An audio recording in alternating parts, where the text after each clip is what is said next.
it ensures that basic socio-economic and environmental co-benefits are delivered and ensured. Similarly to that, we have Plan Vivo standards, which where farmers develop sustainable land use plans and especially improve the livelihoods of poor farmers and poor communities. Then the Climate Action Reserve requires that projects are comply with the national environmental regulations, and in addition to that, it requires that projects are also certified with FSC or other American-based certification schemes. And the Chicago Climate Exchange requires that projects are certified according to PEFC, FSC, or other different certification schemes.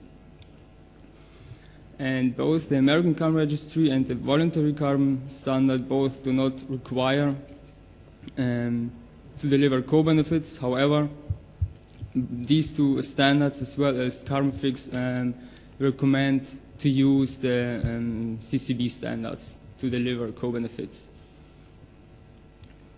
Okay, coming to practicability. Also here we have 3 different levels.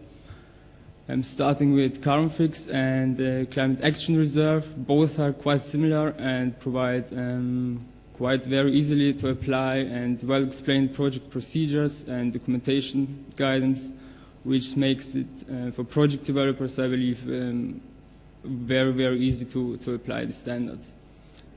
However, the Climate Action Reserve is only for the United States, very well applicable. Then also the Chicago Climate Exchange Forest Standard provides quite a practical guidance, providing carbon accumulation tables and growth models which are possible to use. However, it is also US specific.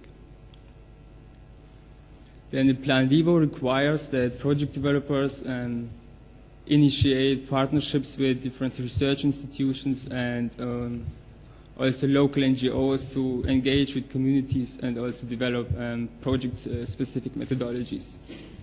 And also the standard is described, or the criteria are described in very general terms, which makes it a little bit difficult to apply the standard. Or the project developers have quite a high flexibility, which is, yeah.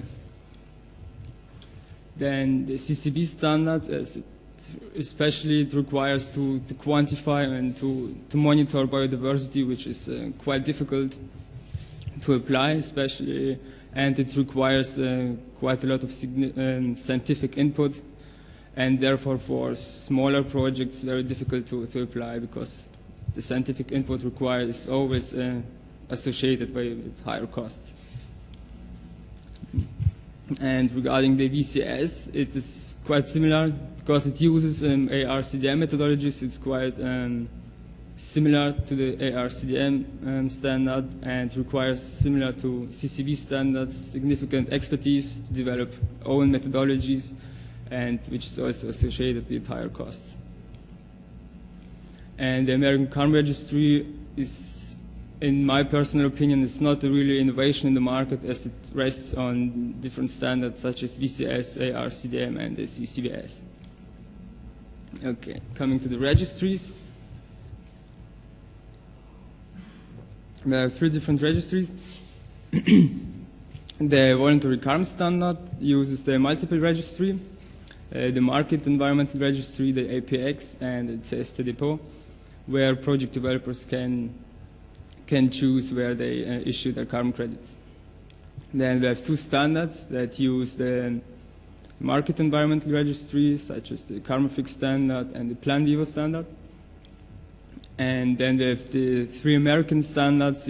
All of them use an own registry, which is based in the United States. And the CCB standards does not require a registry, as it depends on the additional standard. Okay, coming to the prices. I think I have to mention that these are only indications and should be not regarded as fixed. It's just to give you a relation these standards can achieve in terms of prices. So we have the CCB standards, which delivers or achieves the highest prices in the market due to its high level of co-benefits. And in addition to that, it has also quite a high credibility in the market. Then we have the carbon fix standard and the climate action reserve standard, which both might or range between $8 to $10 approximately, have reaching the highest prices in comparing to the other ones. Then we have the Plan Vivo and VCS standards, which range between $5 to $8 US. And finally, we have the American Carbon Registry and the Chicago Climate Exchange, which both achieve the lowest prices.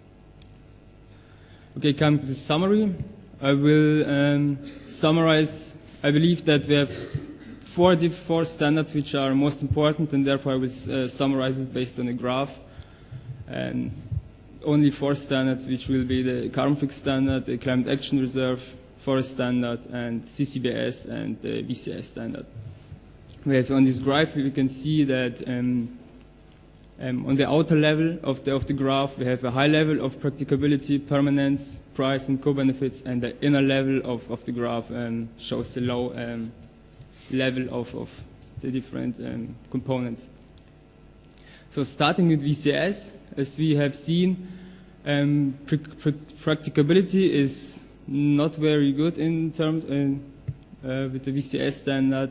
Co-benefits are not delivered, and prices are, or VCS achieves average prices. However, the permanence is very well ensured with the standard.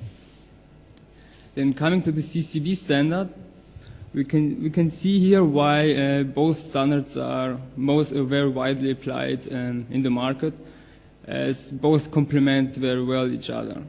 We can see that the co-benefits are delivered with the CCB standards, what the VCS standard doesn't do.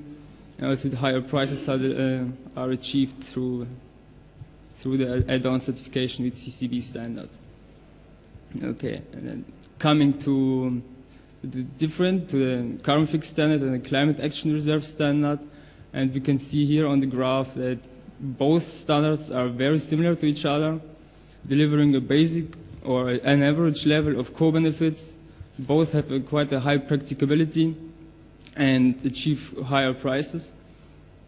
However, the climate action reserve ensures permanence maybe in a better way or has a more innovative approach due to its flexible risk assessment.